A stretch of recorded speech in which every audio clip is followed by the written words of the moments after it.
అన్నిటికీ నేనే మాట్లాడాలంటే ఎలా? లడ్డు వ్యవహారంలో వైకాపా చేస్తున్న తప్పుడు ప్రచారాన్ని ఎందుకు తిప్పికొట్టట్లేదు? అన్నింటికీ నేనే మాట్లాడితే ఎమ్మెల్యేలు, మంత్రులు ఉన్నది ఎందుకు? ఇలా ఆగ్రహం వ్యక్తం చేశారంటే డిప్యూటీ సీఎం గారు. బ్రేకింగ్లతో అల్లాడిస్తున్నారు. ఇంకా అసలు లడ్డులో జంతు కొవ్వు లేదని ఎక్కడా లేదు అంట సిట్ రిపోర్ట్లో. గొప్ప మేధావి గారు మరి చదివేసేసుకొని ఇప్పుడు చెప్పడానికి వచ్చారనమాట. ఇంత జరుగుతుంటే పెదవి విప్పడం లేదెందుకు అంటారట. అరే మేమెందుకు ఇప్పుతామన్నా, నువ్వు కదన్నా మరి సనాతన ధర్మం కోసం ఆ రోజున అడ్డపంచలో వెళ్ళిపోయి దేవాలయాలను శుభ్రం చేసింది, ప్రాయశ్చిత్తం చేసుకున్నది.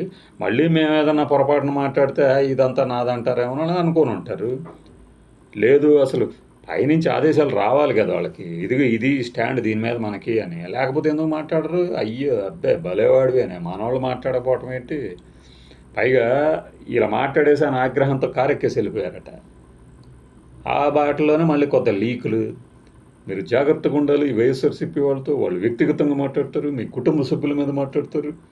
మీరు మాత్రం పద్ధతిగా, సిద్ధాంతపరంగా, సబ్జెక్ట్ పరంగా మాట్లాడాలంట. అబ్బా, మనం అసలు మాట్లాడాం పర్సనల్గా, ఏ రోజు మాట్లాడడం, వాళ్ళే మాట్లాడతారా? విమర్శలకి విషయంతోనే సమాధానం చెప్తాం. బాగుంది, బ్రహ్మాండం.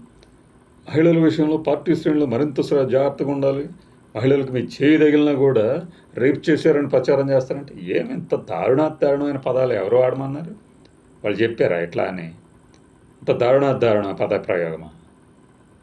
వాళ్ళు అట్లా ప్రచారం చేస్తారా? ఎంతమంది మీద చేశారు? ఆ తిరణాల మొన్న సంక్రాంతి పండగకి అది ఉంచుకొని ఇది చేసేసేయండి అన్నది ఎవరు? వైఎస్ఆర్సీపీ వాళ్ళు చెప్పారా ఇలా చేయమని? ప్రచారం చేశారా? మీ అరవ శ్రీధర్ గురించి వైఎస్ఆర్సీపీ వాళ్ళ చేస్తుంది. అంతర్గతంగా వాళ్ళు కమిటీ వేసుకుని అదేదో పెద్ద అధికారిక కమిటీ లాగా చెప్పడం బయటికి. ఏమైంది, వారం అయిందిగా, ఏమని తేల్చారు? కఠిన చర్యలు ఉంటాయని లీకులు ఇచ్చేసి వెళ్తారా? మీరు కఠిన చర్య తీసుకుంటే ఏం, తీసుకోపోతే ఏంది? ఇప్పుడు చాలా జాగ్రత్తగా ఉండాలి. అసలు ఎలా జరిగింది ఇది అంటే ఏంటి ఎలా జరిగింది అంటే ఇప్పుడు మనం ఆదర్శంగా ఉండాలి కదా. ఎలా పడితే అలా మాట్లాడొద్దంటే మీరు మాత్రమే మీ పార్టీలో మాట్లాడాలి. ఎమ్మెల్యేలు ఇంతమంది ఎందుకు? అసలు పొలిటికల్ అఫేర్స్ కమిటీ ఉన్నది ఎందుకు అంటే పాపం ఈయన దెబ్బకి నారాయణ మనోహర్ గారు బయటకు వచ్చేసేసి అసలు కల్తీ నెయ్యిలో అసలు జంతు కొవ్వు ఏదేదో మాట్లాడేశారు ఆయన. ఆ మొహం అలాగే మాడిపోయింది. మరి షంట్ ఇచ్చారు. నాకు తెలిసి షంటింగ్ ఇక్కడి నుంచి వచ్చింది కదా, అక్కడ చంద్రబాబు గారి నుంచి వచ్చి ఉంటుంది. ఏంటి ఒక పక్క మొత్తం మేమే మాట్లాడాలా లడ్డు మీద, మీరేం మాట్లాడరా అని ఉంటారు. అందుకని ఆయన వెంటనే మీటింగ్ పెట్టేసేసుకుని వీళ్ళ మీద షంటింగ్. వీళ్ళకి అర్థమైంది ఏంట్రా బాబు ఇలా పడ్డారు మన మీద. మేము మాట్లాడేది ఏందన్నా పవన్ కళ్యాణ్ మాట్లాడటానికను, జనసేనలో మిగతా వాళ్ళు మాట్లాడటానికి తేడా లేదు. దానికి తోడు మనవాడు దొరికాడు కదా. ఎక్కడ పట్టుకున్నా కూడా వెంటనే అది అడుగుతారేమోనని. దాని గురించి ప్రశ్న ఇచ్చేసరికి వీళ్ళు ఏం చెప్పలేక కింద మీద పడుతుంటే నువ్వు వచ్చి లడ్డు మీద కూడా మాట్లాడమంటే ఏం మాట్లాడతారు? పార్టీ తరఫున మీరు ఏమైనా స్టాండ్ ఇస్తే వాళ్ళకి దాన్ని పట్టుకొని మాట్లాడతారు. రెచ్చిపోయేసి పైగా ఇప్పుడు కొత్తగా బ్రేకింగ్లు వస్తున్నాయి 11 అందులో అసలు జంతు కొవ్వు లేదని ఎక్కడా లేదు అంటే ఎక్కడా లేకపోతే ఏమైంది? మరి ఎక్కడా లేకపోతే ఎందుకు ఆ రిపోర్ట్ గురించి ఎందుకు బాధపడుతున్నారు ప్రతి ఛానల్ వాళ్ళు? మన టీడీపీ మీడియా ఛానల్స్ ఎందుకు బాధపడుతున్నాయి? అసలు సిట్టు సరిగ్గా దర్యాప్తు చేయలేదని ఒక ఆయన, శాంపిల్ సైజు ఎక్కువ పంపించలేదని ఒక ఆయన. అంటే దాని అర్థం దాని అర్థం ఏంటి? అంటే మీరు ఉంది అని చెప్పిందే ఉండేలాగా రిపోర్ట్ ఏమైనా రావాలా ఏంటి? ఇది ఇప్పుడు జనసేన తరపున పవన్ ఎందుకు మాట్లాడాలంటే అన్నీ నేనే మాట్లాడితే అలా తప్పించుకుంటూ కుదరదు. ఎందుకో తెలుసా? ఆ రోజున హడావిడి చేసింది మీరే కాబట్టి మీరే స్పందిస్తారని వాళ్ళు చూశారు. వాళ్ళు తప్పే ఉంది పాపం. అప్పటికీ వాళ్ళు ఏమో ఊరుకోరు. అబ్బా మామూలుగా ఉంటారు ఒక్కొక్కళ్ళు. ఇంతకీ అతను ఎవరు? మన సుగాలి ప్రీతి వాళ్ళ మదర్ గురించి నోరు బారేసుకున్నాడు. బావురు కప్పలాగా ఉంటాడు అతను వదిలితే చాలు అందరికి సమాధానం చెప్పేస్తాడు. అసలు రిపోర్ట్లో ఇదే ఉంది అని కూడా మన ముందు ప్రదర్శించేస్తారు.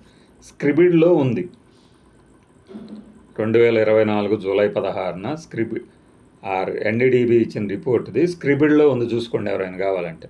మొత్తం 12 పేజీల రిపోర్ట్ పెట్టారు. ఎవరు పెట్టారు? సెర్చ్ కొడుతుంటే చూసాం అందులో ఏమున్నాయి ఏం లేదు అని. ఎన్డీడీబీ రిపోర్ట్లో అది ఉందని ఏమీ లేదు. ఒక 5 సీరియల్ నెంబర్లు ఇచ్చి ఇవి ఉండొచ్చు అని చెప్పేసి ఉంది. పర్టికులర్గా అదే ఉందని ఎక్కడా లేదు. ఆయనేమో అదే పట్టుకొని వేలాడారు. ఇప్పుడేమో అసలు సిట్లో అది కలిసి ఉండటానికి అవకాశం లేదు అని ఉంటే, లేదు లేదు అది లేదని లేదు, కల్తీ కల్తీ జరిగిందయ్యా. ఎవరి బాధ్యలో వాళ్ళని పట్టుకొని ఏం చేస్తారో శిక్షలు వేసేయండి, డబ్బులు కూడా రికవరీ చేయండి. ఇంకా మీకు అనుమానం తీరపోతే ఇదిగో వీళ్ళేనా మీకు ఇప్పించేసింది, వీళ్ళేనా అని చెప్పేసి ఫోటోలు చూపించి మరి అడిగించండి. ఆ జగన్మోహన్ రెడ్డి, సుబ్బారెడ్డి, భువన్ కరుణాకర్ రెడ్డి, ఇంకా చెవిరెడ్డి భాస్కర్ రెడ్డి, ఇంకా ఎంతమంది గుర్తొస్తే ఆ చుట్టుపక్కల వాళ్ళందరినీ చూపించి వీళ్ళైనా అడిగిచ్చేసేయండి. వాళ్ళు ఎస్ సార్ అన్నారనుకోండి, అంగీకరించారు ఎవరు అన్నారని ప్రవేశపెట్టండి. అందరికీ తెలిసిన భాగవతమే కదా ఇది. పోయి వైకప్ప వాళ్ళు ఇన్ని కోట్లు లేపారు ఏంటిది? అడ్డగోలుగా ఆరోపణల మీద ఆరోపణలు. ఒక పక్క సిబిఐ సిట్ ఛార్జ్ షీట్ వేసింది, కప్పిపుచ్చారట. 11 గంటలు చూసింది పవన్ కళ్యాణ్ గారి బ్రేకింగ్. సిట్టులోని అంశాలను కప్పిపుచ్చారంట. సిట్ ఛార్జ్ షీట్ వేసింది, కోర్టుకి ఇచ్చింది, నెల్లూరు కోర్టులో ఉంటుంది చూడండి. వీళ్ళు కప్పిపుచ్చేదేంటి? ఎలా కప్పిపుచ్చుతారు అసలు? కుదురుతుందా అది? అంటే పదప్రయోగాలు అంటే మిగిలిన అంశాలని మాట్లాడకుండా ఈ అంశం మాట్లాడుతున్నారంటారు. మిగిలిన అంశాల్లో ఏముంది అనేది ఎవరికి ఎట్లా తెలుస్తుంది? ఆ ఛార్జ్ షీట్ ఉంటే కదా. ఛార్జ్ షీట్ ఎవరెవరికి ఇస్తారు? థర్డ్ పార్టీ వాళ్ళకి ఇస్తారా? ప్రభుత్వానికైతే ఇస్తారు. థర్డ్ పార్టీ వాళ్ళకి ఇయ్యరుగా. వైకాపా ఇక్కడ థర్డ్ పార్టీనేగా. మరి వాళ్ళు కప్పిపుచ్చారని చెప్పడం ఏంటి? Is it possible? Is it logical? Is it rationalised thinking? English మనం దద్దల్లాడిచ్చేసాం ఒకసారిగా. అదనమాట. మరి తప్పు మన దగ్గర పెట్టుకొని మన జనసేన ఎమ్మెల్యే, మన జనసేన ఎంపీలు, మన జనసేన మంత్రులు వీళ్ళెవరు మాట్లాడట్లేదు అంటవేంటి? ఏం మాట్లాడితే ఎటు తిప్పేస్తారు.